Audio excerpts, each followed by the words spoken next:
Feels like ages since we've done something like this, haven't we?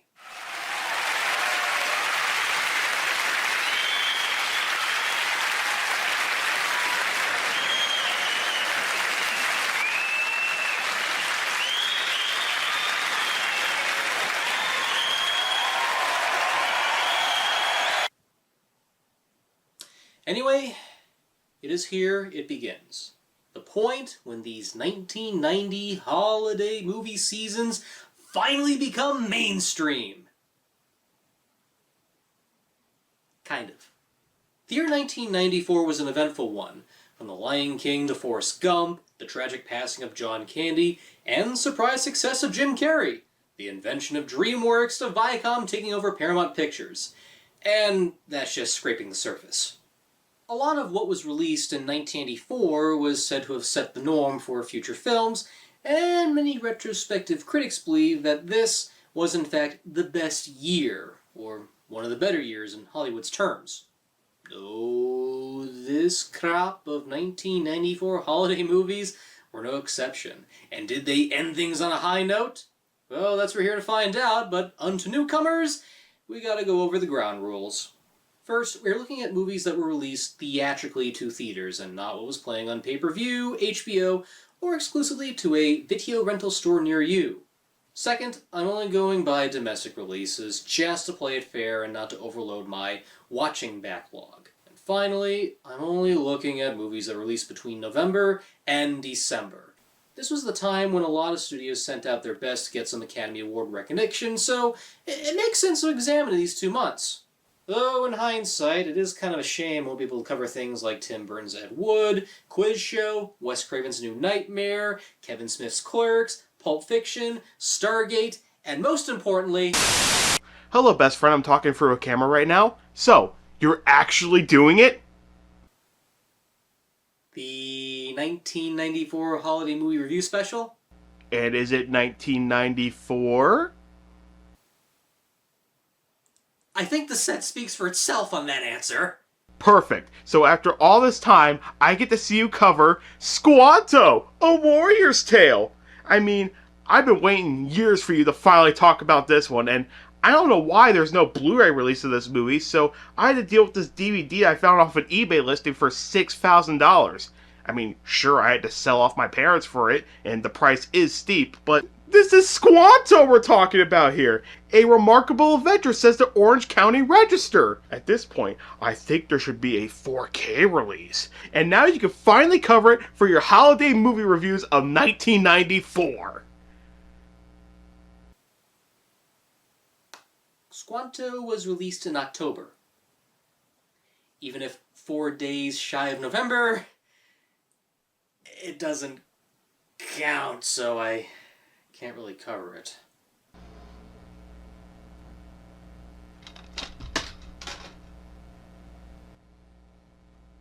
Squanto!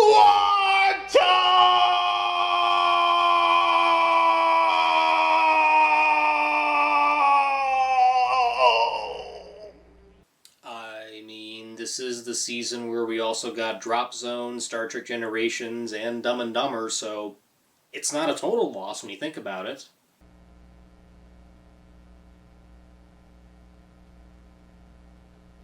So you're telling me there's a chance? Think 1 in a million. Yeah! I knew... Wait a minute. Squanto!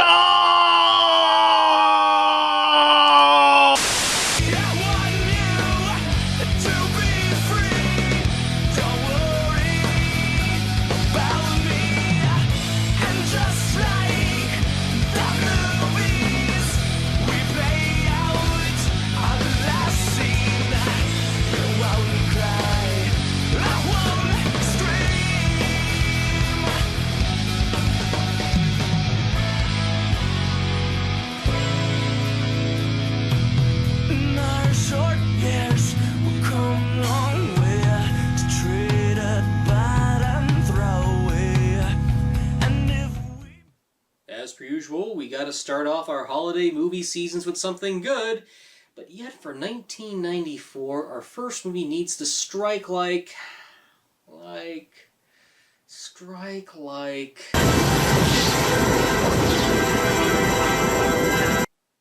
Oh, like lightning! Yes, that's it.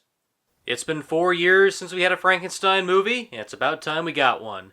I'd already covered Kenneth Branagh's take before in the show, and I still stand by what I said. This take on the classic horror tale of creation versus creator is a pure mess. But over time, I've softened up to it a little, and some of it's grown on me. I still don't think it's a good movie, but there are things that I've come to appreciate more, like Robert De Niro's take on the creature, the supporting cast, and the operatic nature, which gives it its own identity. Though I do believe a good movie did exist somewhere in the work print edit before so many cuts and choices were made, which I still recommend hunting down that version if you can find it. Yet, I feel this is a case where the over-exaggerated moments tend to overshadow what could have been a unique take for modern viewers. Though I'm glad to say it's far from a bad movie, it's far, far from perfect. And yes, before you ask, I did see Guillermo del Toro's adaptation. No, I'm not going to say my thoughts about it because this is the 1994 holiday movie review and not the 2025 one. Hey, you wanted the free tickets to see a TV show. Shut up. Yeah. Then again, our next flick makes Kenneth Branagh's creature feature look like a masterpiece in comparison.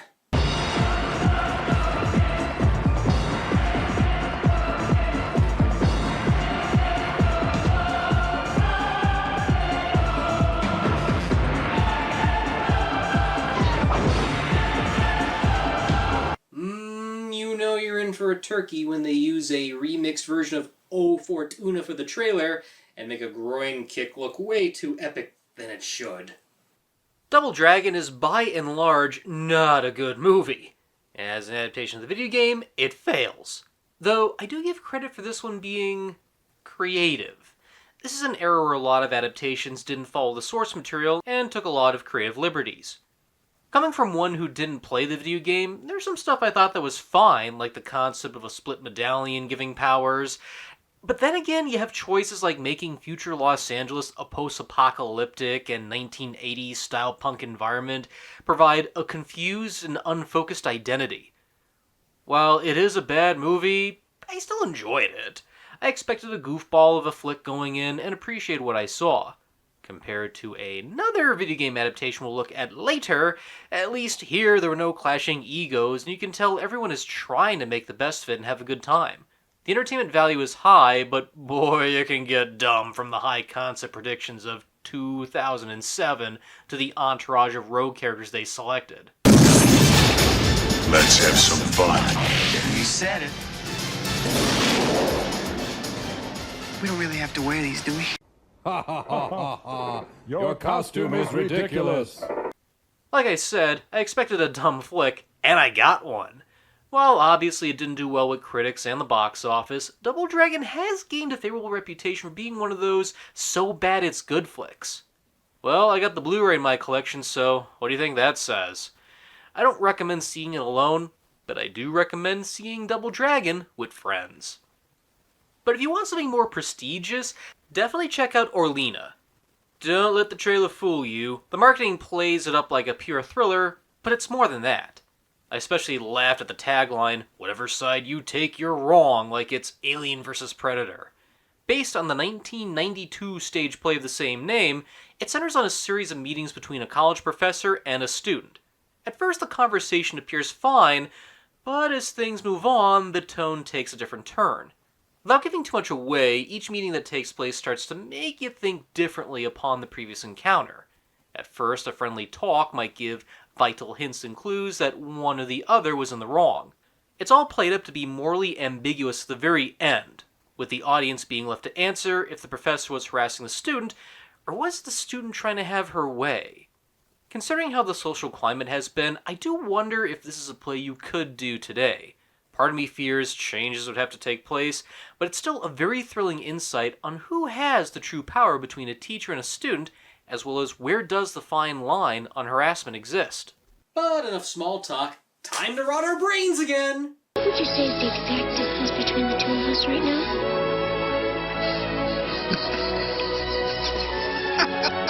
Pontiac Moon. Oh sure, Pontiac Moon may look wholesome on the surface, though I can get behind its premise. Ted Danson plays a science teacher who takes his son on a car trip to a national park modeled after the real-life craters of the Moon National Monument Preserve.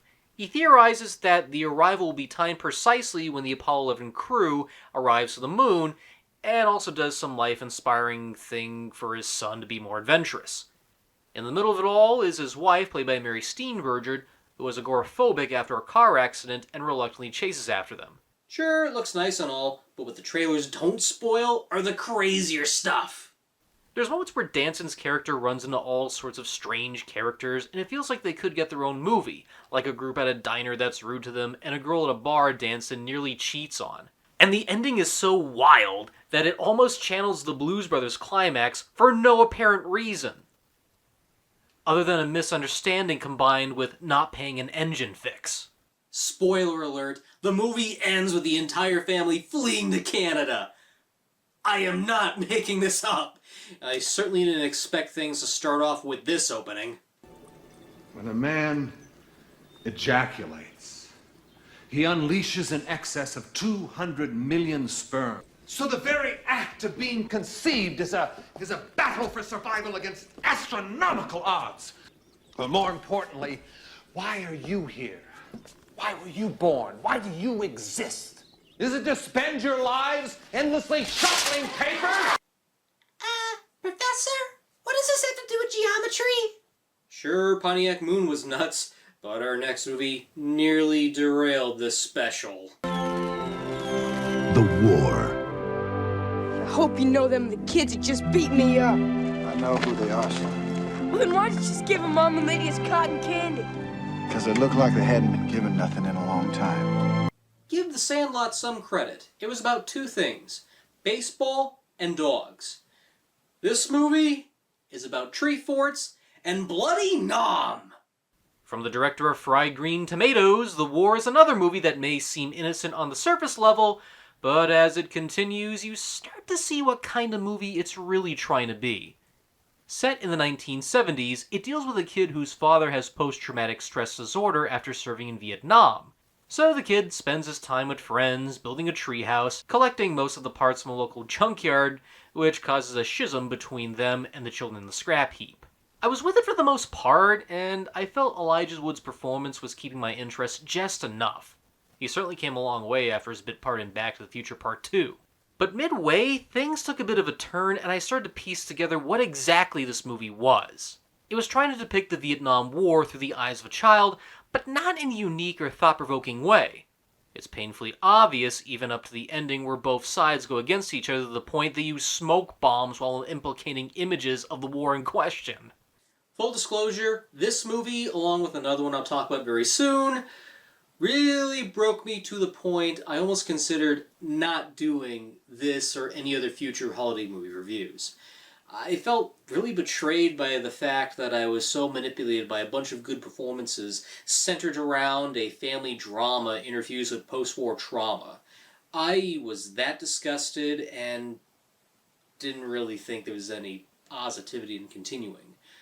But luckily I took a break, came back 1 year later, and decided to try again. And thankfully Peter Jackson proved me wrong that there was a point in doing these specials. Be thankful. It's like if a sports movie of the 1980s started to turn into a commentary on Reaganomics. Instead of being inspirational, the war just comes off as contrived and a frustrating sit. Well, thankfully our next movie is Interview with a Vampire. And with big names like Brad Pitt and Tom Cruise, what's not to love with classic moments like this? Oh, please, that style of yours was so 1790s. I'm the one who freshened the whole look. Get over yourself. Face it, Stat, you'll never be as pretty as me. Bull Dinky, I'm 10 times as pretty and you suck. No, you suck. No, you suck. No, you suck. Wait a minute. Hey, did you have something to do with this? No. Then why are you scratching your back with a TV remote?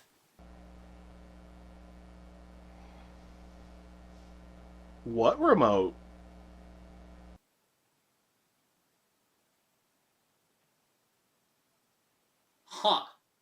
Neil Jordan's adaptation lacks in subtext, but he makes up for it in atmosphere and a deep look at becoming an eternal creature. I like how the narrative is loose, but centers on one character's journey of accepting his new life as a blood-sucking and nocturnal creature of the night. I enjoyed how this depicts vampirism as an eternal tragedy with no pleasure. You do feel bad for Louis, who's going through life trying to find someone to connect with because of what he's become, yet it gets more troubling as the decades go on, leaving him close to the point of being alone forever. There's not much of a villain, which I'm alright with, and I certainly enjoyed the second half where he comes across an underground group of vampires that seek life among humans with malicious intent. Interview with the Vampire was a big hit, and you can see why. There's great attention to detail in the period piece scenes, it's well acted, even with Kirsten Dunst in a good performance as a child vampire, and there's few flaws I can think of. While Kenneth Branagh faltered with Frankenstein, horror fans still got something juicy and deeply enjoyable here. And speaking of transforming into something hideous, Disney got in on the game with... Woohoo! Squanto! Tim Allen turning into... Squanto! the Santa Claus! Squanto?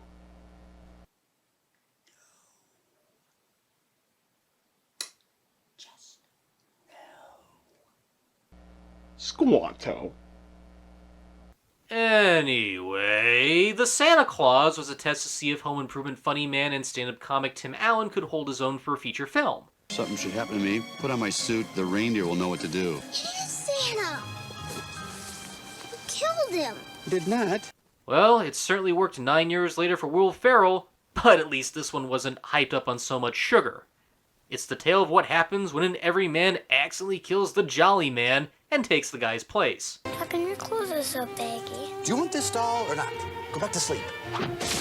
Symptoms include getting larger, growing more hair, and kids reciting their Christmas list to you. Have a piece of fruit, for God's sake. This holiday season, Incoming! Tim Allen is giving till it hurts.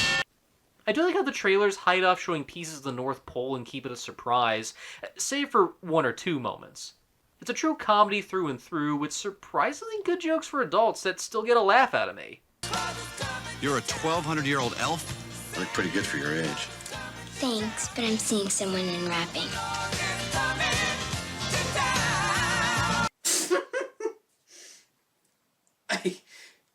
I swear, that line still gets me every time.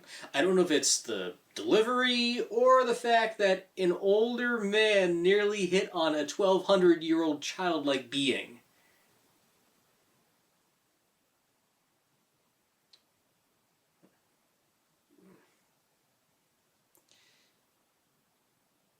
This would probably not fly well today.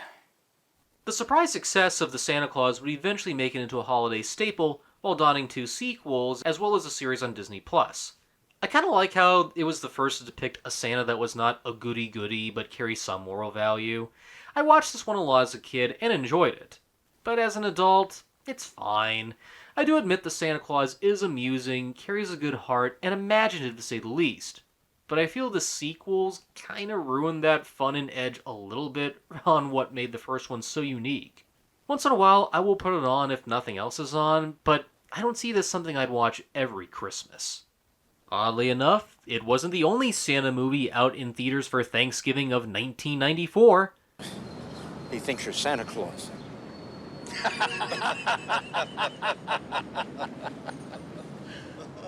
I am. This one, I kind of have a complicated relationship with. I can't say I'm a diehard fan of the original 1947 film, but I admire it. The remake, on the other hand, is a different animal. It still follows through the premise of a guy who claims to be Santa, starts to spread cheer and inspire others, while eventually leading to a court case to determine if he is the true Santa. This one's a bit of a mixed bag for me. Some of the performances feel phoned in at times, the idea of a rival store tends to get overly cartoonish, and some of the material extended onwards, like a drunken Santa performer, don't really work for me. But the things that do work help this entry stand out. Richard Attenborough is able to make Kris Kringle his own, Mara Wilson is pretty good. I do like how it takes the angle of believing in Santa as a test of faith, and the update that they do to prove that Kris is Santa at the end is kinda clever. I just wish the antagonists were not so over the top and things were a bit more grounded like the 1947 movie. But this is one I don't mind sitting through because the good stuff that shines through really makes it worth the watch. So how come this remake of Miracle on 34th Street is not highly talked about that much? Well, 20th Century Fox anticipated a big hit after doing a series of successful test screenings, resulting in a massive marketing campaign. Unfortunately, the remake underperformed at the box office, especially when facing competition from other movies, along with Disney's Christmas flick of that year. The 1984 remake did find an audience on home video, much in part thanks to a marketing strategy where the videotape was sold at a lower price compared to other family home video releases at the time, with an estimated 8 million videocassettes sold on its debut, which estimated to roughly between 4 to 5 times its original box office intake. So there you go. The Miracle on 34th Street remake did find its audience, and all it had to do was lower the price tag on its home video release. Gee, if only today's flops would learn the same lesson and find similar success beyond its disastrous post-theatrical release.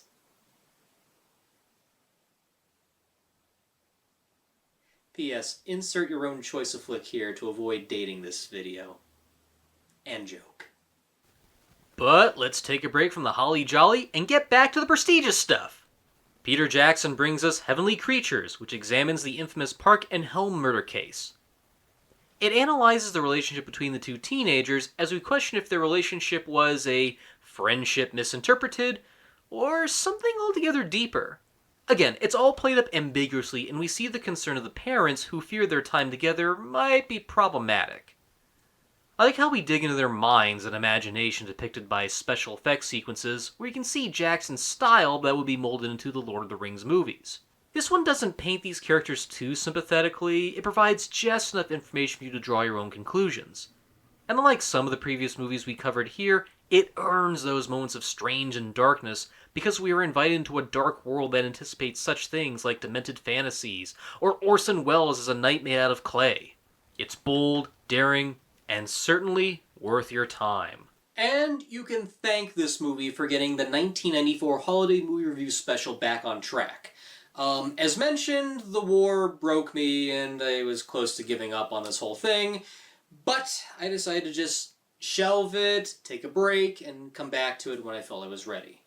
1 year later, I decided to give this one a shot and see if it was really worth it. My goodness, it was worth it. It was truly worth it doing this special, not only for this one and some of the other gems covered on here. It really made me realize there is good to this, to discover things like these that I have not seen before. So, thank you, Peter Jackson. I owe you one. And not to mention to cover big tentpoles like this one!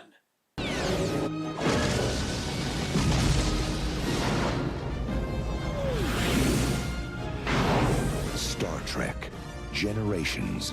Dum dum dum dum dum dum dum. It could have been good, but it was dumb in certain spots. Okay, I'm not gonna do that bit. Star Trek Generations was supposed to be that movie to bridge things between the old and the new cast.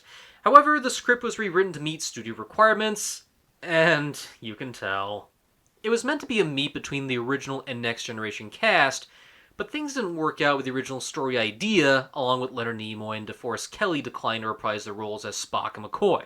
This entry in the Star Trek franchise is not a bad one, and there are some enjoyable moments, but where it falls flat for me is in the antagonists. They really needed a con-like baddie, and I don't think Soren fits the bill. All he wants to do is blow up a star and change the pathway of an endless anomaly bliss called the Nexus. Couldn't there be another way that doesn't resort to, say, I don't know, cartoon logic? I've spent 80 years looking for another way. Believe me. Yosemite Sam of outer space!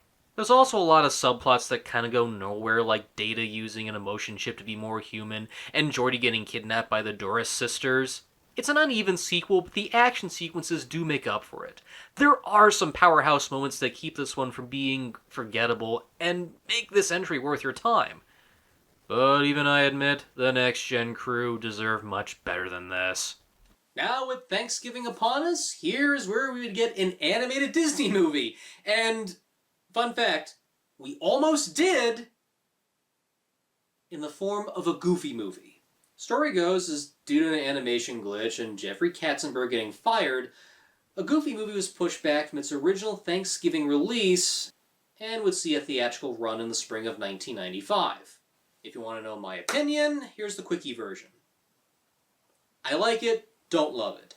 If the first quarter was better, I'd be a little on board with it. The final 2/3 from the Sasquatch scene all the way to the end do make the ride worth it. There's heartwarming moments, a couple of songs are good. It's fun, it's fine, and that's important.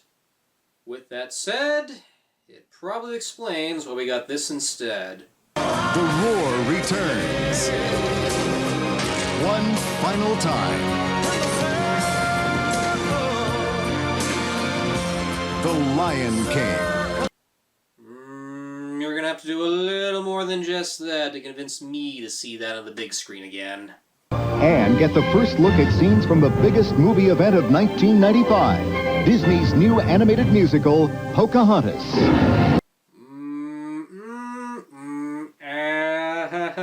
No. I see the trap you're unfolding to me, and once again I must ask. You gotta do really hard to convince me that Lion King is worth seeing!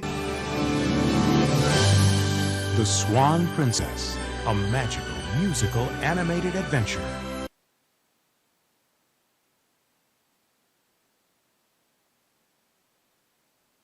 Hakuna Matata. What a wonderful phrase. Ah, yes. The moment another outsider went against Disney and didn't go as far as Don Bluth. Now, to the Swan Princess's credit, it does have someone with experience from the House of Mouse in the form of Richard Rich, who worked on The Fox and the Hound and The Black Cauldron. There was a lot of cooking time on this one, with tons of script writing, songs that got written and discarded, and 4 years to work on the animation. Outside of Sabotage from the Lion King reissues, Swan Princess was not a box office hit, going against other family films at the time, and critical reception was kind, but not very glowing. Of course, you know the story. Swan Princess would get a cult following on home video, and it falls in the ranks as a feature film I did enjoy a lot as a kid. But as an adult,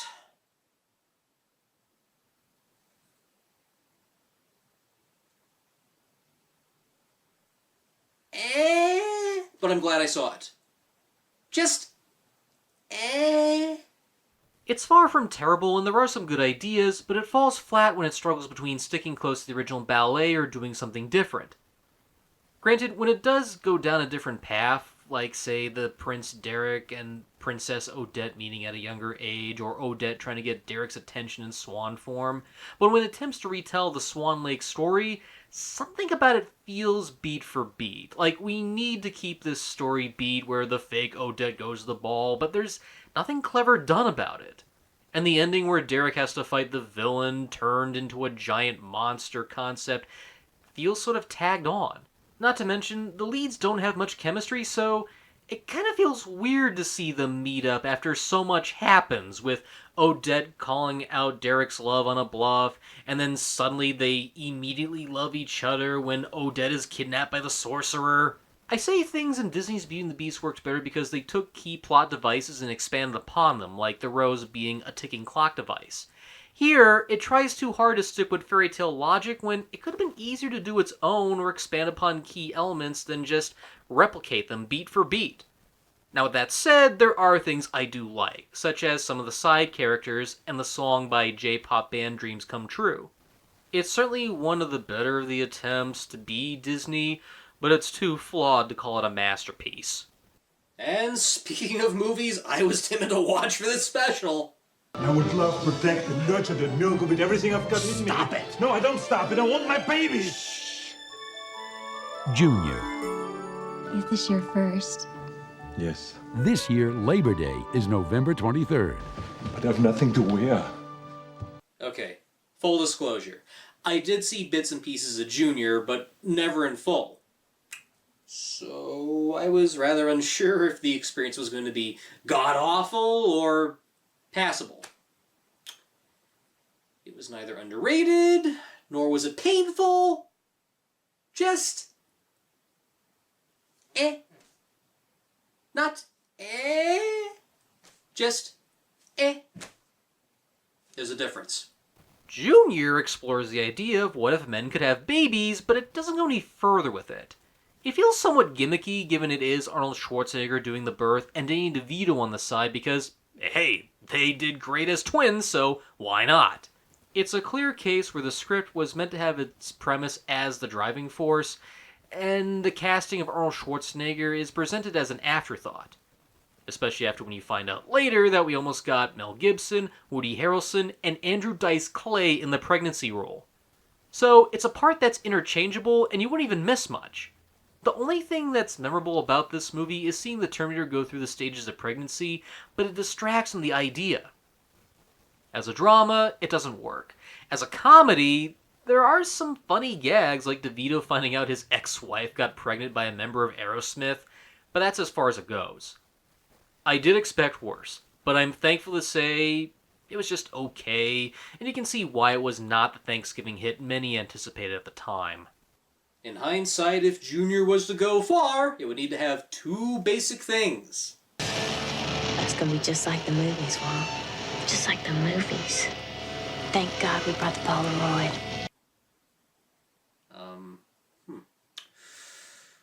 I was thinking more along the lines of better jokes and Michael Keaton, but sure. Love in a 45 is a pure surprise by asking, who are the true criminals here?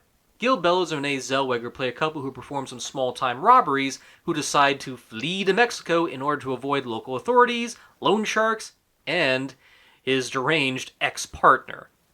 This one was a true genuine surprise as I've never heard of this until now, and was sold immediately by the opening where Gil robs a convenience store by making chit-chat with the cashier. It adds on to the continuing theme of who is the true robber here. While Gil's character does go after local stores, he does it with simple flair without the need for killing. Everybody else around him is so murderous to the point, one questions if they do it out of malicious intent, or they're just plain up insane. You really feel for these two without any contrived feelings, and see that they just want to live life. Some have said this is close to the Tarantino style by means of the quirky characters and speaking mannerisms in the dialogue.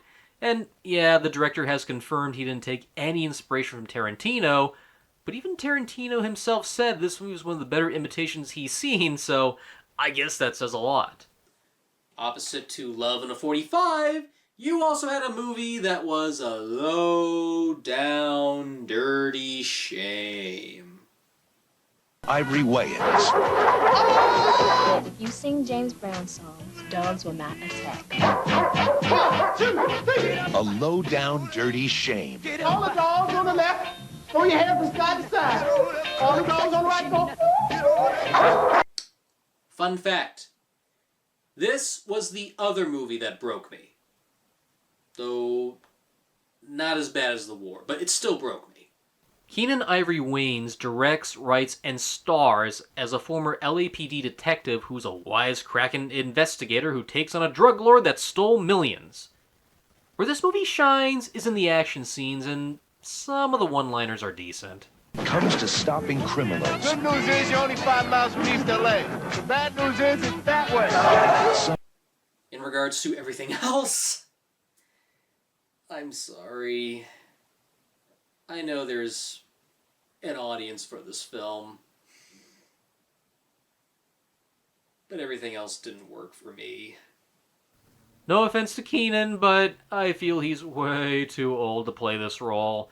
And I think if he used his younger brother like Damon or Marlon, I could see it working better for those two. His partner, played by Jada Pinkett Smith, really gets annoying at times. I told you he'll be right down here. And once her stereotypical gay best friend got introduced, my interest checked out hard. Hey man, I ain't touch you. Oh, no, don't go get your boxes into a bunch just 'cause you was cruising in your sleep last night and started speeding. I watched episodes of In Living Color, and I can see the Wayans brothers really know how to commentate on the use of straight-to-pill characters and topical humor, but there are times when this movie feels like an In Living Color sketch dragged out for far too long. I tried to enjoy this one. I really did. But in the middle of each action break, it just dragged, sagged, and continued. I lost investment in the characters and ended up just not really caring for this one very much. Well, no beating around the bush. Might as well see what movie November's gonna end on. Though I'm gonna keep my expectations relatively low. In the most magical film of 1994, Richard Tyler is about to take an incredible journey out of the storm and into a world where imagination runs wild. Ugh. Kevin McAllister left behind in a library. These Home Alone sequels have definitely hit a new low.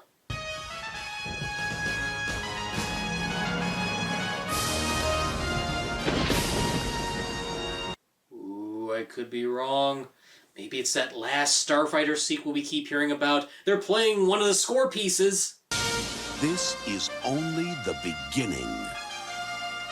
Macaulay Culkin, the Pagemaster. All the adventure your imagination can hold.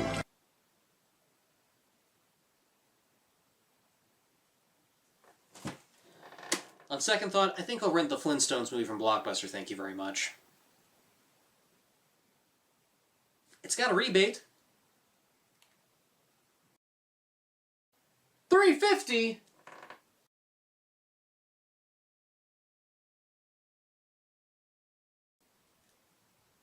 It's more than the $2.50 the McDonald's tapes are offering, I'll give it that.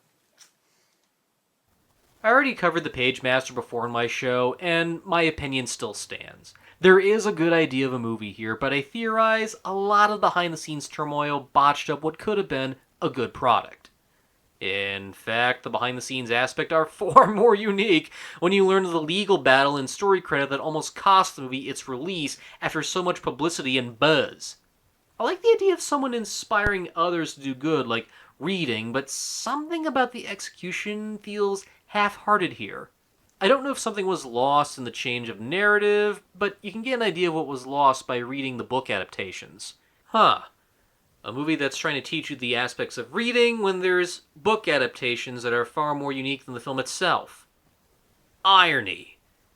There is effort in trying to make a unique family film here, but it falls so short under its repetitive formula of meeting literary characters in a manner paced out like a video game. And it's a shame because I do like the animation, given P.O.D. Hunt of Rescuers Down Under worked on this production, and the voice casting is ideal. But there are moments when Culkin's performance is somewhat phoned in, and it does less in teaching the value of reading, but more so a 70-minute vehicle that goes in one ear and out the other. Heck, I remember the marketing far more than the movie itself, which is saying a lot. It's a bargain bin curiosity for sure. However, you're better off spending time elsewhere. Well, in hindsight, November wasn't that bad, especially considering 5 out of the 15 movies we covered were blah. Though it does make me wonder what this year's Mystery Science Year 3000 Turkey Day Marathon will look like. Hi folks, I'm Adam West, and this Thanksgiving I will be your cheesy gourmet, serving up 28 hours of Mystery Science Theater 3000 turkeys. What are the main channels playing instead? Happy Thanksgiving, and welcome to the Sears Family Theater. Tonight we present the John Hughes film Home Alone, a family comedy without the family. Home Alone. Give up? NBC's Thanksgiving tradition. Yes. Make room for one unexpected gift. And now, Macaulay Culkin in Home Alone. What better way to wash out the taste of a lame Culkin flick than that of a good one? I'm gonna go have some Thanksgiving leftovers and enjoy this one. And in the meantime, you kick back, relax, and watch these nostalgic commercials from the holiday season of 1994.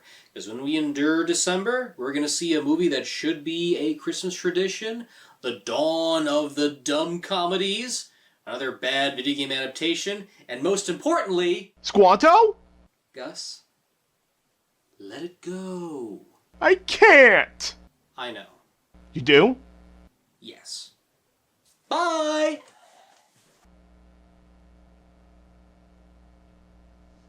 Squanto!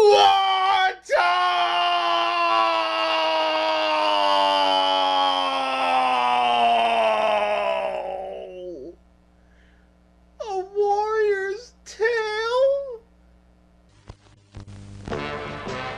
Now, it's time for ice cream.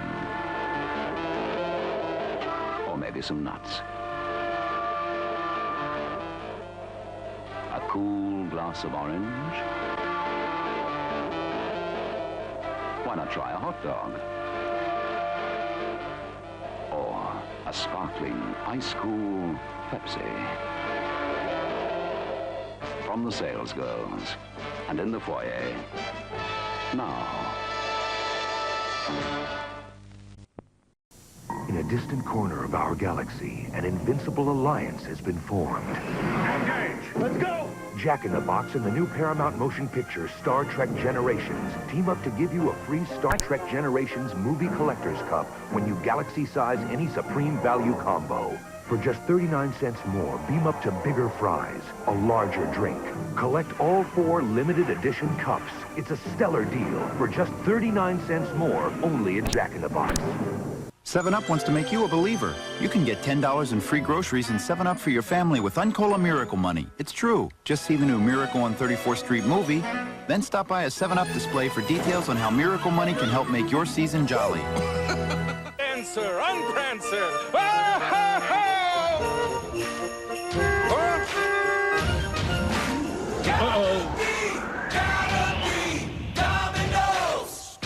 Nice deer. What was that? Santa, get with the program. It's Domino's new Buffalo Wings. Now, when you call for your favorite Domino's pizza, you can get a full order of 10 chicken wings for just $3.99. Beats milk and cookies. Domino's Buffalo Wings! For making Spawn America's #1 comic. I started this company to make the toys that you kids want. Spawn, Violator, here, now. These guys are bigger than life. Cool chains, giant fangs, Spawn-mobile, Monster Rig, Spawn Alley. shooting skulls, rusting walls. It's great making the toys that you want. So great, I made some for myself. Spawn from Todd Toys. We're out to blast the competition. Now you can be as clever as Kevin with Tiger's new Talkboy tape recorder. Stop drooling on me. Stop drooling on me. It even has speed control. Hi, kids. We're home early. Hi, kids. We're home early. Tiger's new Talkboy tape recorder comes with audio cassette. Now have more Home Alone fun with Tiger's new Home Alone 2 handheld game. The wonder and excitement of the theater is coming to your home. It's showtime! Muppet Classic Theater, featuring your favorite fairy tales. Told with that special Muppet grace and sophistication. Good grief. And now, it's $2 off with an instant in-store coupon. All right! Muppet Classic Theater, exclusively on video. Mercy. Buy it today. I believe I will.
point out the animal that did this to you.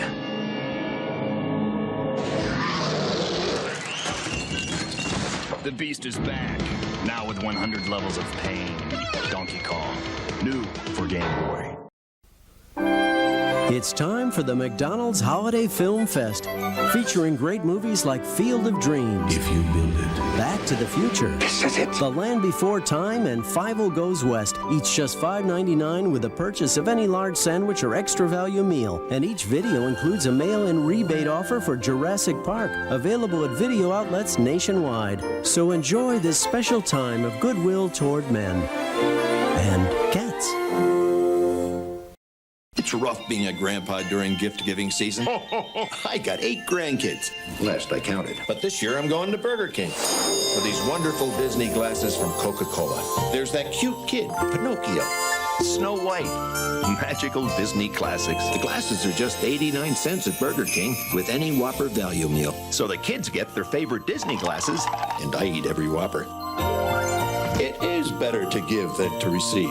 Burger King, get your burger's worth. What if he's hungry? He won't be hungry. Every other kid in the world's gonna feed him. Okay.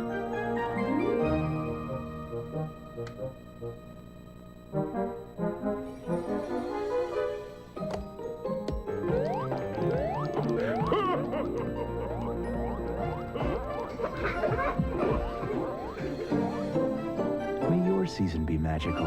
Make it a blockbuster holiday. Why all the excitement? Because with Uncola Miracle Money, you can get $10 in free groceries and 7-Up. I knew it. Just see the new Miracle on 34th Street movie. Hey! Then stop by a 7-Up display for Miracle Money details. And have a happy holiday. Proper care and feeding of a teenager. Number 1 rule, don't let them drink alcohol.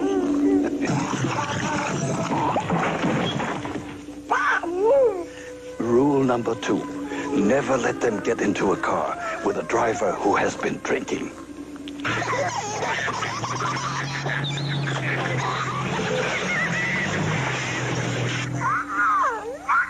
Rule number 3, never, ever, under any circumstances, allow him to take illegal drugs. To grow up a happy, healthy teenager is important. If you love them, you'll take good care of them.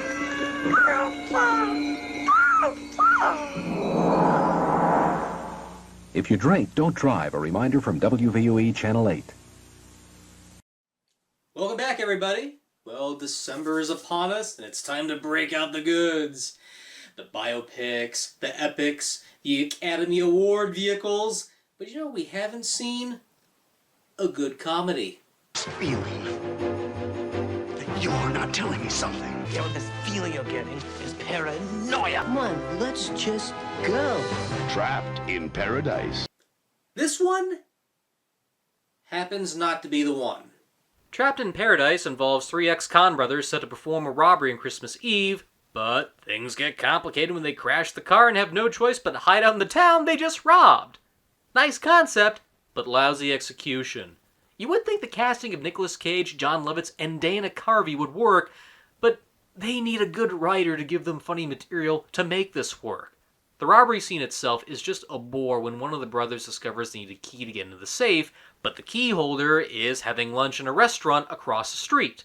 So one of the other brothers, played by Lovitz, holds everyone at gunpoint and riffs on them, while Cage and Carvey go out to hold the key holder at gunpoint. Let's sing a song, all right? Because if you move, you're gonna get killed. That's right. Feel better? I can't even recall a single joke I snickered at or even thought of something that really carried me through or worked. It's more strange when you realize the rest would have been far suitable releasing here at Christmas time than this one. And why is Dana Carvey channeling the turtle guy with his character who is a kleptomaniac? Excuse me. Well, the sign says take a pen, not take all the pens. This one was literally in one ear and out the other, but I have heard it's got a cult following. All I can say is, good, just keep this one away from me. Though, in hindsight, I should be a bit more fair, because our next entry doesn't even deserve to be mentioned. He was a self-made man and a self-proclaimed legend. Everybody hated him, and he loved it. Children of America need heroes, Doctor. You know that. Yet, it debuted on December 2nd, 1994, and falls under the Holiday Movie Review Guidelines. Thus, it can't be skipped. Cobb is a biopic that focuses on sports writer Al Stump's encounter with the famed George Peach himself, Ty Cobb. And I should stop there because this movie focuses more on Stump's accounts, which I stress are highly inaccurate and widely false. I had a really strange encounter with this movie. First, it was writing on levels of so bad it's good, with strange scenes like Cobb shooting at deer outside of his bedroom window and a scene where he crashed Al Stump's car while attempting to drive it. It just felt all too good to be true.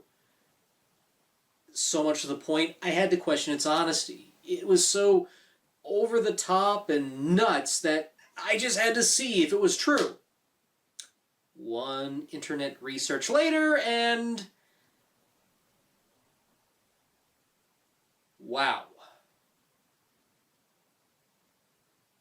A lot of it was just overly exaggerated, including things that did not happen, like Cobb making attempted assault advances at a cigarette girl in a hotel that never even happened. I feel ashamed because you can tell everyone is chipping in a good performance. Even Tommy Lee Jones is not phoning in a single second. Yet, I can't recommend a biopic whose foundation was formed on a throne of lies. I learned that the hard way. Many years ago. Can we please go back to the bad, entertaining entries? You have no idea what you're up against, as usual. We'll see.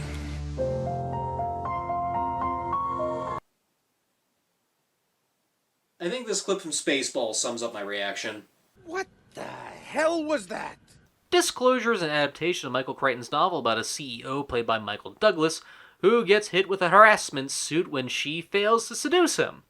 There's a lot of tone being channeled here as it starts off like an erotic thriller, then a company espionage flick, and then a portion of its climax turns into The Lawnmower Man, where Douglas dons a virtual reality system to dig up some evidence.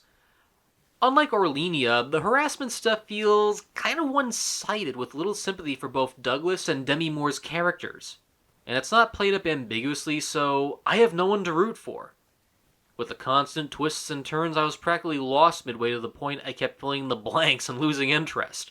But don't take my word for it.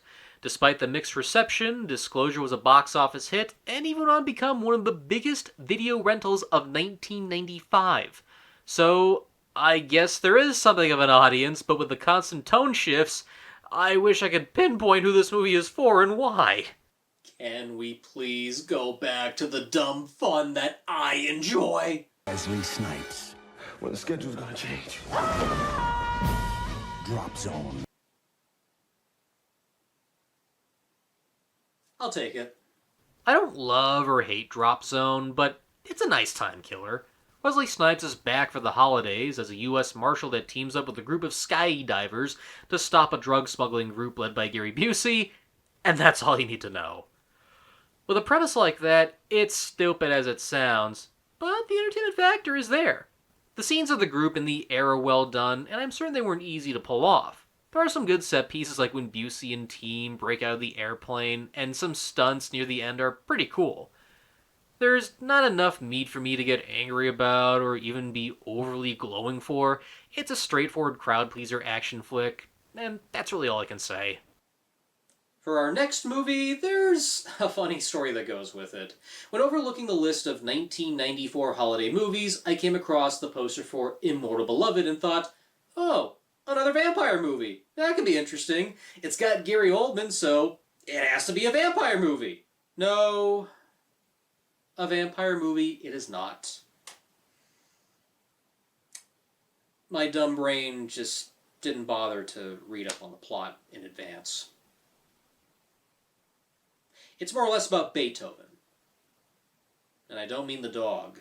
Cross Citizen Kane with Amadeus, and you get this movie as the musician's close friend seeks the meaning behind Beethoven's quote-unquote immortal beloved, based on actual letters among the musical artist's private papers.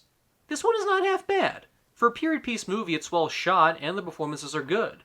And we try to piece together who this immortal beloved is. We do see what kind of person Beethoven was, and I do like the sound editing to communicate to audiences what it was like to be deaf. But something about this one doesn't quite stick with me. I argue something akin to Amadeus was more interesting for examining the ego of an artist through the eyes of another. However, this one is trying to show the mindset of Beethoven with an interesting mystery that I don't think was properly solved as of this video. I personally don't think this is a bad one given the pedigree behind it, but it's far from a great movie at best. Alright kids, story time in regards to our next flick. There was a lot of difficulty trying to watch almost every single movie, given how some streaming services don't get the rights to every single flick under the sun. I know, with this amazing technology we have, it's copyright issues that prevent us from seeing every single flick. And that's in regards to Speechless, which almost, I emphasize, almost got skipped over. In fact, as of this review, I don't think anyone's actually streaming it, so it was a bit of a hard find. I was close to giving up and just skipping it over, but as luck may have it, a local library contained a DVD copy in its possession, and I decided to watch it for the sake of consistency, and just at least I could say I've seen it for this video. And I will say, for the 98 minutes I endured, I think I would have been better just skipping it over. But I can't say the movie is bad either. It's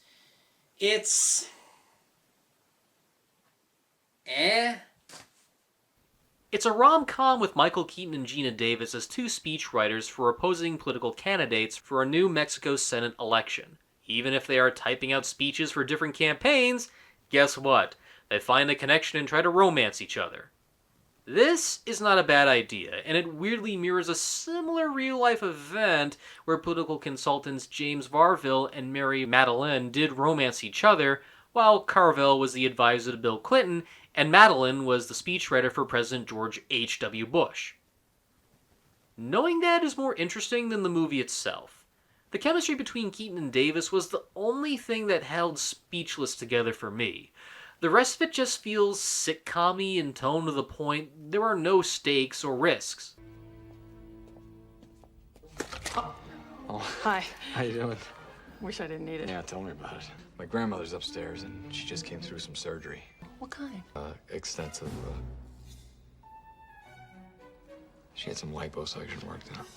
For what it was, I'm not mad I saw it, but yeah, I could have done without seeing it. Gillian Armstrong's take on Little Women, on the other hand, I wish I saw sooner. This was the first of its kind to adapt more from the source material compared to the other earlier takes.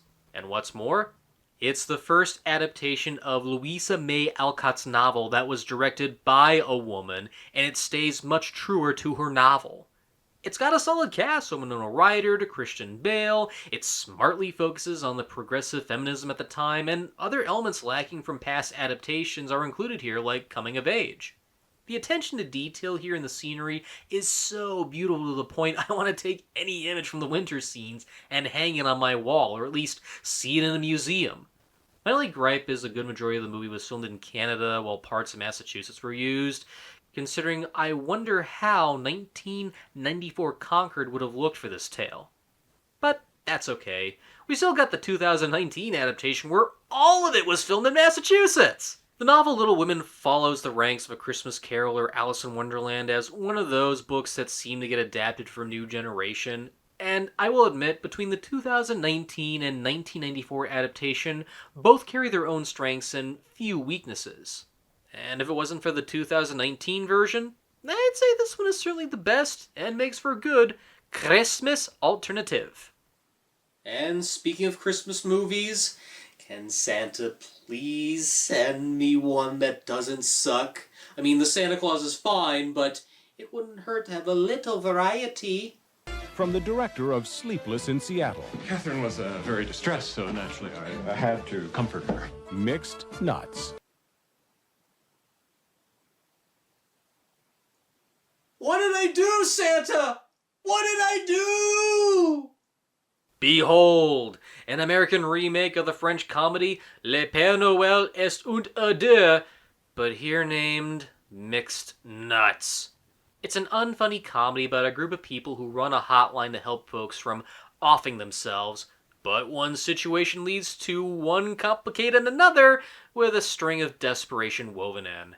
How in the world were they able to obtain so many well-known people to perform in something that's so lackluster? You can practically feel everyone trying so hard to make this work.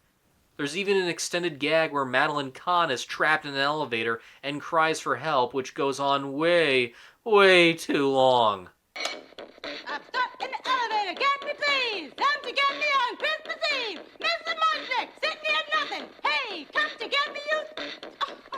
This was the face of many Mel Brooks movies, and you have her trapped in an elevator. Genius! Not even Adam Sandler crooning during a Christmas Chinese dinner is worth it. I wonder when Elliot said goodbye to E.T., did you break down and cry? Oh, so many things for me to wonder. Oh, I love grape jelly.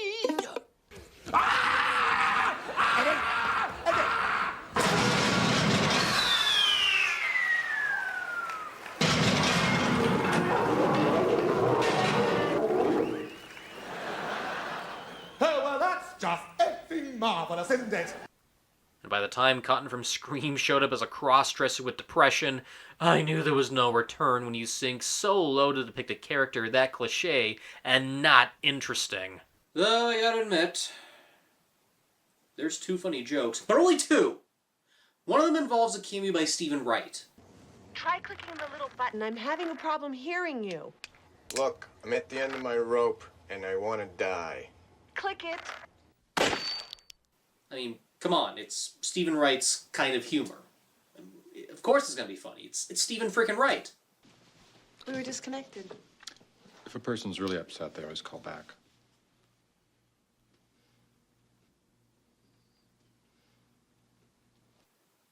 And second is the bit where they accidentally shoot the landlord, and Steve Martin's character decides to call the authorities. We have to call the police. Dial 911. That's their number. That one look he gives is the Steve Martin I love. If the movie had more of this and less sitcom goofy, maybe I'd be on board. Let's be honest. Has there ever been a good remake of a French comedy?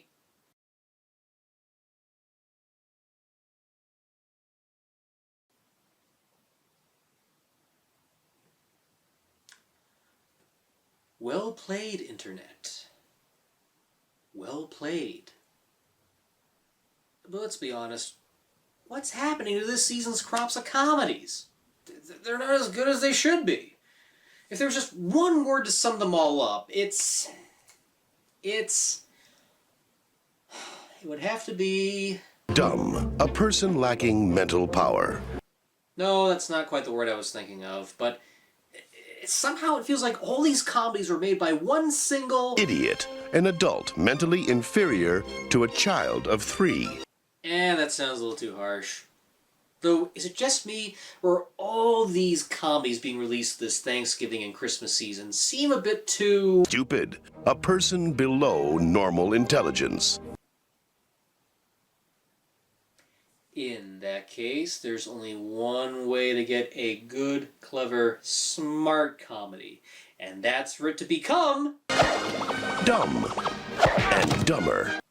Did you really think I forgot about this title? It's all about the reveal. Dumb and Dumber was the surprise hit of that Christmas season. It's the third big box office win for Jim Carrey, who started the year with Ace Ventura: Pet Detective and made a bigger splash with The Mask, along with this one certifying his bankability. It was also a breakout hit for the Farley brothers after taking in a film idea from John Hughes, and proved that even Jeff Daniels can be versatile as a dramatic actor and a comedic one too. It's the story of two dimwits who risk a trip to Aspen, all to return a briefcase to its owner, not knowing it was meant for a ransom pay. And if you have not seen this movie, I will gladly stop here. I do not want to ruin a single joke, a single frame, or even a single thing. To think, Smart and Clever existed in a comedy about stupid misunderstandings and moronic beings who don't get the full picture. It's the kind of movie you gotta go in cold turkey and not know about because it's literally one surprise after another. Though I could slide one classic scene like this. Hey, you want to hear the most annoying sound in the world? Well, frankly, I'd really rather... All right, stop it already! He's just kidding. Yeah, that's not the most annoying sound in the world. You could have fooled me, buddy. This is. I'm making $20 million. I'm making $20 million.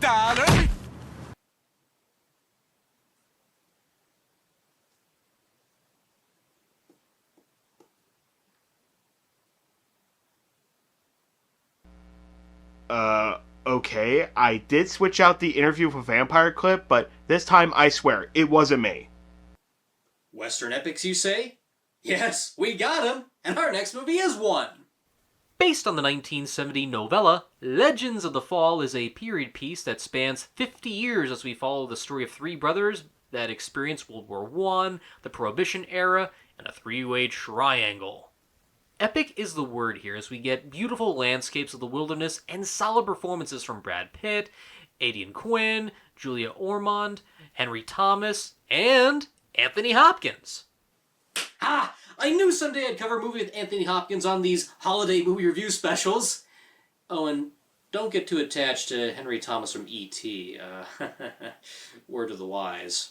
Help me! Samuel! That's it!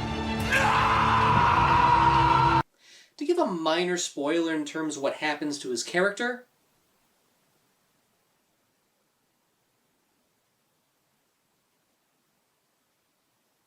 ouch. Granted, the romance plot is kind of thin, but the period piece scenes, the performances, and cinematography really is the glue that keeps things together. It's no Gone with the Wind or Ben-Hur, but it did set the standard for future romance epics like one we'll see a couple years later down the road. But you know what feels missed? More family movies. I mean, November is practically a Las Vegas buffet compared to the drought we're having in December. Thankfully, our next flick happens just to be one, yet it was not a box office hit. Richie Rich. Round one to you, sir. Well, no wonder. The big twist was that Richie Rich was a prequel to Casper all along. Even The Simpsons proved that theory. I think Casper's the ghost of Richie Rich. Hey, they do look alike. I wonder how Richie died. I know. Too easy an observation. But let's look at it this way. Richie Rich was a Christmas flop, so Casper could be a summer blockbuster hit. I kid, but it's a shame Macaulay Culkin ended his child acting career with this one. I know he would do one more movie before moving on, but you can tell he was getting tiresome between this and The Pagemaster. I'm wondering if you guys can come over this weekend, hang out. Hang out? Friends. Maybe I can play with you guys. Nah! The material written for the Richie character isn't bad, but Culkin feels like he's sleepwalking here. At least in The Pagemaster he emoted, but I can somewhat excuse that knowing it was an animated and live-action hybrid, so it took some extra production time for the animation. Here, it feels like he wanted to do something different, and perhaps taking a part in a Harvey Comics adaptation was not the best way to go. If anything, the side characters are really the glowing element here that make Richie Rich worth checking out. There are some good character actors like John Larroquette, Edward Herrmann, Christine Ebersol, the underrated Michael McShane, and Jonathan Hyde, who's my personal favorite as Richie's butler, Herbert. I do admire how Herbert looks out for the kid and even takes part in the Home Alone-style siege near the end. For the most part, Richie Rich is innocent, and a nice 1990s time capsule, but don't expect much. Though, maybe a little bonus might bring some people in. Plus, Chuck Jones' new cartoon short, Chariots of Fur. Rated G. Only with Richie Rich. Both start Wednesday, December 21st. Not even the power of the Looney Tunes could save this one. Chariots of Fur is notable for being the last Wile E. Coyote and Roadrunner cartoon made when Chuck Jones was alive. It's a neat little treat to see a classic chase cartoon made in modern times, and while it's not a classic, there are some funny gags that still get a laugh. It's a shame the Looney Tunes didn't get much respect during this time. For a while, Warner Brothers viewed their cartoons as kiddie fodder, and when a new movie came along for family audiences, they just attached a short to it. This trend started with Box Office Bunny, a Looney Tunes cartoon Warner Brothers had no idea what movie to attach it with, and they ended up pairing it with The Neverending Story 2. Supposedly, this set a strange path for later Looney Tunes shorts to be attached to family films that underperformed. It's almost as if Warner Brothers knew movies like The Amazing Panda Adventure would be hard to market, so why not attach a cartoon to it and see if it gains attention? I mean, it worked for Roger Rabbit. That is, when the character was still relevant during its time. Now that is sabotage. Back to the prestigious, and up next is Nell, the story of a town doctor who discovers a feral child in the woods and seeks to find middle ground between her unique language and prove she can live within society. The movie was inspired by a Mark Handley play and the real-life story of two twins who made their own language. I like the idea behind this movie, the character that is being introduced to the real world after living life cooped up in the woods. However, it feels like the performances are working too good against a really weak script. Nothing against Jodie Foster, but it feels like she's really trying to go for an Oscar here. Like, really do a performance to captivate critics and the judges. No surprise, given she was given a nomination, but lost to Jessica Lange's performance in BlueSky. And no offense to Liam Neeson, but he acts way too soft here. I can forgive some of the stuff in the first half because they're trying to explore the character Nell, like going into her history and trying to crack the code behind her speaking. But when she gets introduced to the small town, it goes downhill fast. There's nothing clever or unique when she interacts with the townsfolk, and of all the cliched third acts, you had to pick big news media is interested and chases them down via helicopter while Neeson carries her into a hospital like a white knight in Scrubs. And the cherry on it all, a court case where she speaks her mind with Neeson translating. Not since Miracle on 34th Street have I been this moved. And that movie came out 1 month before this one. I've heard legends of Nell being bad or okay, but I can't say it's terrible. It's alright, but a flawed flick. Continuing onward is Nobody's Fool, a movie where Paul Newman is a stubborn man that is afraid to let go of the past and finds himself in the middle of his son's divorce, lives as a tenant of his 8th grade teacher, the town planning to build an amusement park, and a rival feud over Newman's character and Bruce Willis that involves a snowblower? I can see what the movie is trying to do, but it feels overly complicated. At least Grumpy Old Men was simple in plot. This one is just all over the map. The only thing I kinda liked was the chemistry between Newman and Willis, because at least there is some funny banter between the two. But when it tries to be something serious, something about it feels forced and off-putting. The only notable bit of trivia is that Nobody's Fool was the last movie Paramount distributed under the Paramount Communications ownership, with later movies being released under the Viacom tenure as the studio was purchased of them in July of 1994. Outside of that, there really is not much else I can say about this one. Not the worst movie, but Alright, Santa. Today is Christmas Day. And you have better delivered me something really, really good this season. Ready to wear.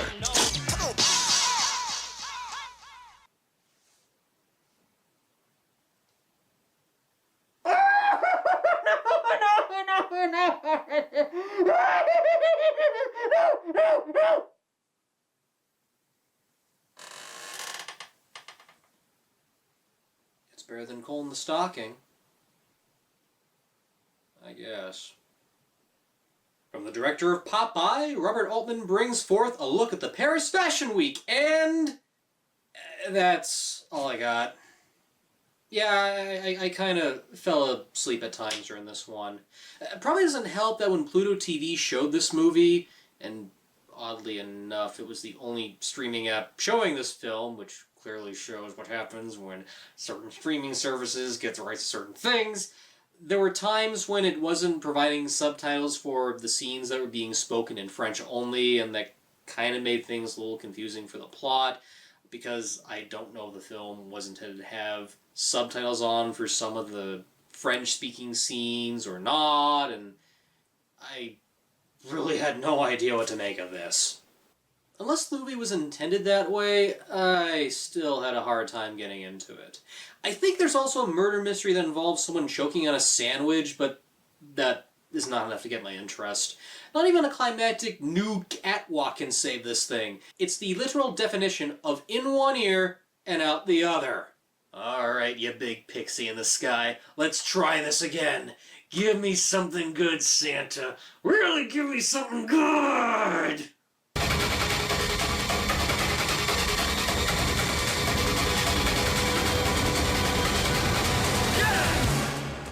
Now, who wants to go home and who wants to go with me?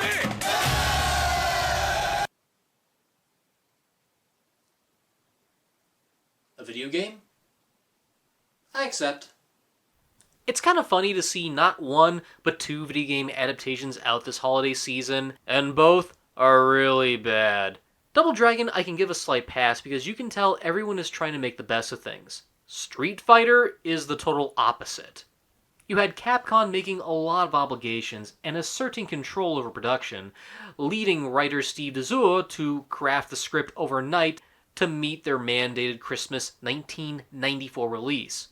It also didn't help a lot of the casting budget was spent on getting Jean-Claude Van Damme and Raul Julia in the mix. Damme had ego issues while Julia was fighting stomach cancer and playing the role of Bison for his children. The day Bison graced your village was the most important day of your life. But for me, it was Tuesday. In trying to meet studio demands and production problems, I'm surprised a movie came out of all this.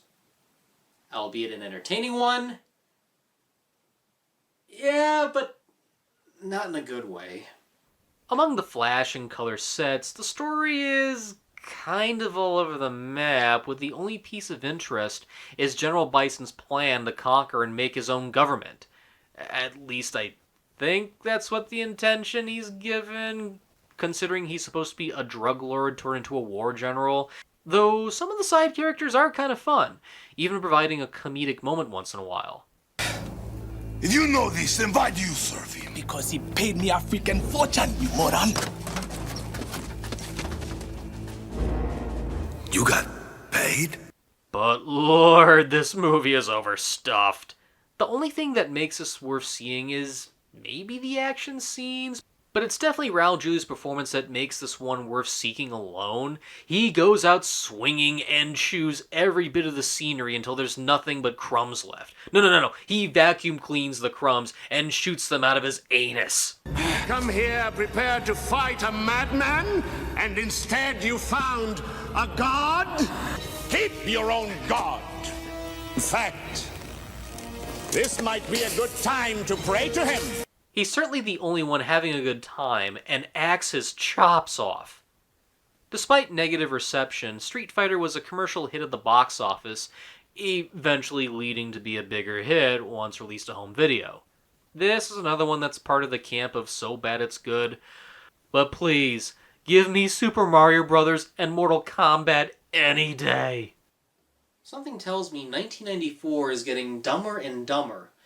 This calls for a smart comedy! Fortunately, Yes? he was available. You're Albert Einstein. Thank you. Jiving. What makes you think that she would be better off with you? On a lift? On that? No. Walter Matthau as Albert Einstein setting up Tim Robbins on a date with his niece? Sold! IQ is a unique movie that I'm surprised no one talks about. It involves an auto mechanic who falls for a girl who's looking for someone with smarts and personality. When he finds out her uncle is Albert Einstein, the brain man decides to pose him as a physicist to help him win her heart and prove a theory he has. I'm going to leave it there because this was a sweet surprise. I know it's cliched, but when the performances are good and the premise works, there's not really a whole lot to complain about. Before we close out the year, we got one more prestigious feature in the form of The Madness of King George. Based on the play of the same name, it tells the truth of King George III's deteriorating health and how everyone around him tried to run the country while he checks in for help.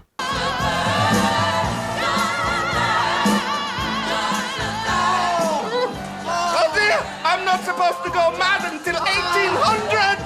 This is another case of a well-casted group of performers that really hold the movie together, with strong performances by Sir Nigel Hawthorne, Helen Mirren, Ian Holm, and Rupert Graves to name a few. There's maybe a slight clash in tone between comedy and drama as King George III's mental state shows how unfit he is to rule, but the treatments he undergoes come off feeling pretty harsh at times. Yet, less said the better because this one is worth checking out for the performances alone. Well, we started this season on a book adaptation. Might as well end it on a book adaptation. Yeah, I usually give the traditional question, are we going to end on something good or weird? But knowing our last movie is from Disney, before you even say a single syllable, does this involve Squanto? No. What is it? It's Squant 2.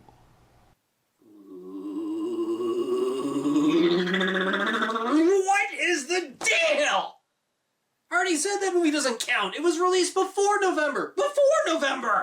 But Squanto is the story of a man ripped from his native habitat and has entered a new world he never made. The same can be said for our next movie. But Squanto fights a bear in this one! But the main character in this one befriends a bear. We also get Sam Neill, John Cleese, Wesley from The Princess Bride, and Madra Farah from Dark Crystal, Age of Resistance. Oh yeah? Try me.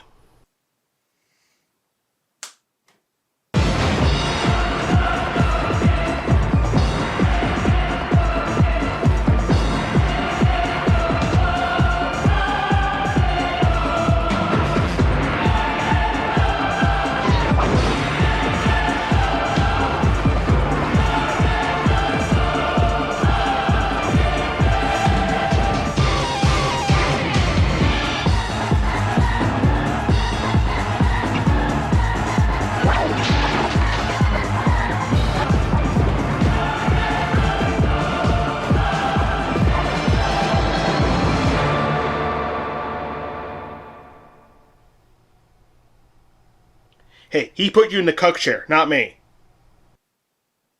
Huh. Apparently anything set to a remixed version of 04 Tuna's gonna look epic. And advertise a little too good than it should.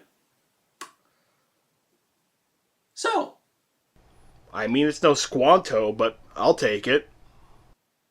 Given it's directed by Stephen Sommers of The Mummy, I agree. This adaptation of The Jungle Book is interesting given it was made to commemorate the 100th anniversary of the book's publishing. An independent company got Disney to provide them half of the film's budget in exchange for distribution rights. Though Katzenberg at the time thought, hey, a live-action version of one of our animated movies? That would be ideal! Once Stephen Sommers was hired because of his work with The Adventures of Huck Finn, everyone was kind of surprised he didn't make a recreation of the animated take, and in hindsight, I'm glad he didn't. I watched this one a lot as a kid, given I had a huge soft spot for jungle adventure flicks, so no argument there. Though I wasn't too bugged by the differences between that and the 1967 animated adaptation. They were both entertaining on their own terms. Though, as an adult, it holds up well, but it's not without fault. I know I did a vaulting episode in the early years of the show, and someday I wouldn't mind revisiting this one. So, here's the short version. I like Jason Scott Lee as Mowgli and really dug his non-verbal performances. You really believe this guy has been in the jungle for some time.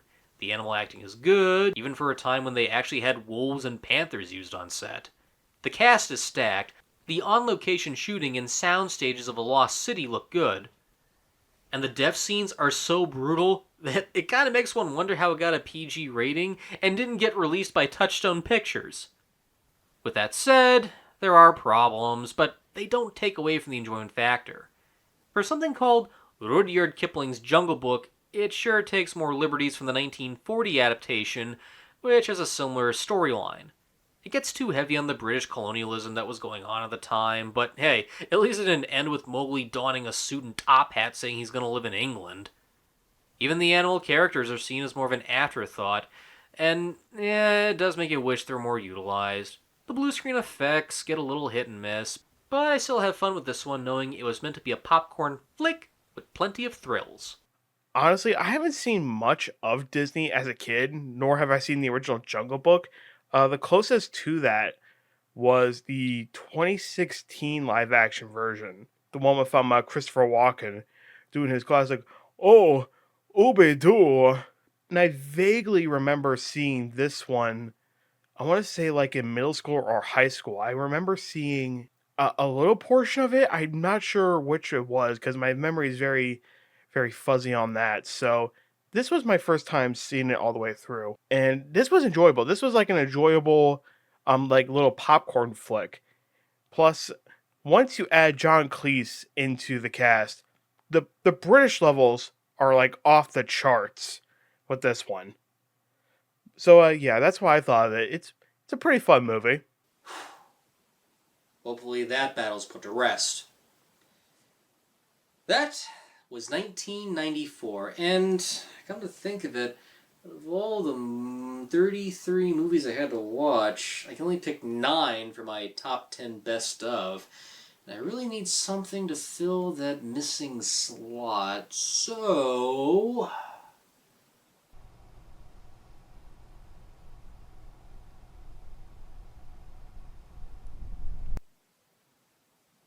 Hey, let's see what January movie deserves to be pardoned. Ugh. Nothing ever good comes out in January. Oh, I concur. Universal Pictures is proud to present the motion picture directing debut of one of America's most talented and respected artists. Cut! Cut, cut, cut, cut, cut! Frights! Camera! Action! Alright, I fold. I mean, it is Demon Knight. It was ideal for Tales from the Crypt to try making movies, but part of me wishes they got better treatment. Demon Knight was a good step in the right direction, but the sequels? Don't get me started. It would have made more sense to do an anthology movie, but this works fine.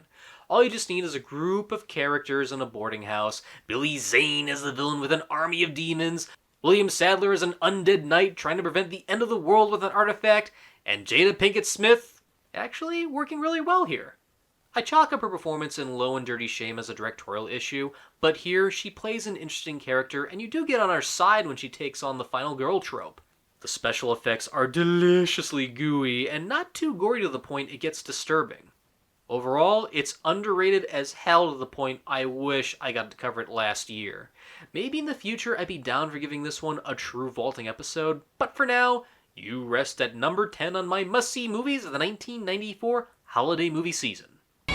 And ladies, if you think Demon Knight is too gross and yucky... Whoa! Thank you! Once again, I do apologize on the lateness of this holiday movie review special. There was a lot of personal stuff going on at the time, even to the point I didn't know I could do one of these again. Well, after a lengthy break and one good movie to convince me otherwise, tradition is back, even if it is a bit late. 1994 is seen as the start of the modern era of cinema, and I can see why. When you observe the few prestigious mixed in with the mainstream stuff, it's clear Hollywood was going in a different direction. With the exception of 1 or 2, 3 movies, I can't think of any others I downright hated or wish I hadn't seen. Both December and November carried a good selection that felt consistently good, and the ones that didn't work at least made an attempt that I can admire. The stronger selection of flicks clearly lies on the book adaptations, while I'm surprised to see how lame the comedies were this year. I'd say it's almost on par with 1990 and a slight step up from last year. But hey, It was good enough to end the year 1994 on a fun note. Well, you already know one of these entries on my top 10 movies you must see from this holiday season, but if you're curious to know the others, here we go. In no particular order: Demon Knight, Love in a 45, IQ, Rudyard Kipling's The Jungle Book, Interview with the Vampire, Legends of the Fall, Orlina. And my top 3 rentals that are a definite watch are Dumb and Dumber, theatrical cut only, Little Women, and Heavenly Creatures, which not only gets the Golden Fox approval statue, but recognition in saving this video. I really was close to canceling it, but watching this movie reminded me why I enjoy doing these specials for gems like this one.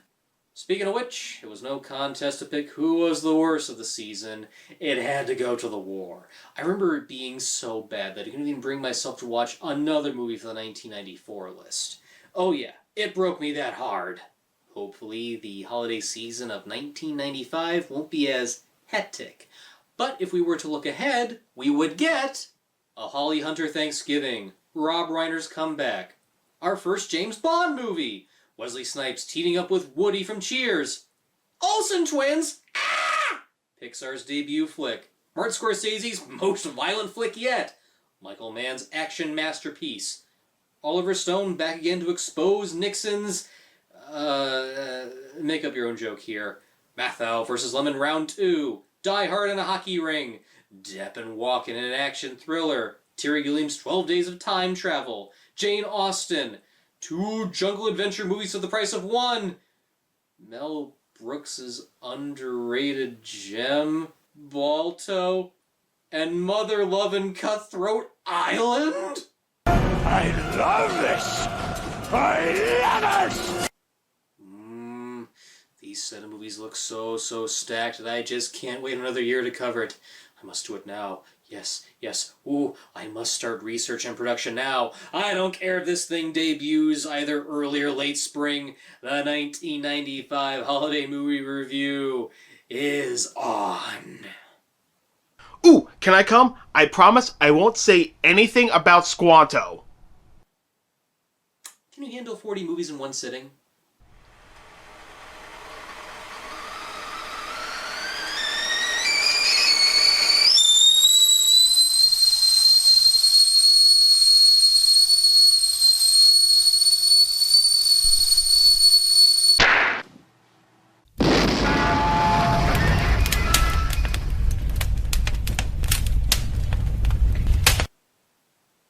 Oh well, more for me then. If you'll excuse me, movie binging is hungry and certainly thirsty business. I got 40 to watch in one blow, and I'm not going to waste a single frame. See you next time on the 1995 holiday movie review, and do me a favor, watch a good one. Please do. See you in the next upload, folks. Here you go, way too fast. Don't slow down, you're gonna crash. You should watch you stay here. Don't look out, you're gonna break your neck. So shut your mouth, 'cause I'm not listening anyhow. I had enough of you, and not to last in a lifetime. So what do you wanna be? Got no words of sympathy, and if I go around with you, you know that I get messed up to with you.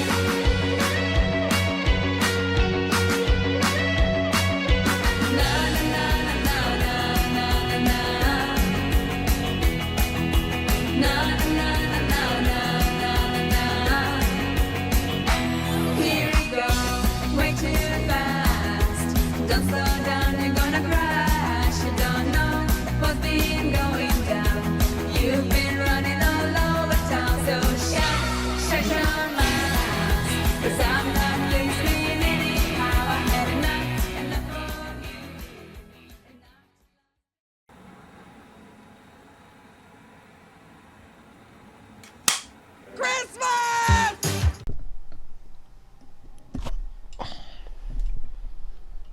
Why I might not cover every single movie that was released.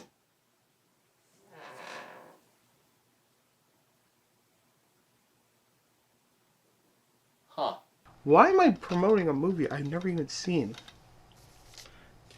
I'd rather it be Squat 2. And now, folks, it's time to say goodnight. We sincerely appreciate your patronage and hope we've succeeded in bringing you an enjoyable evening of entertainment. Please drive home carefully and come back again soon. Good night.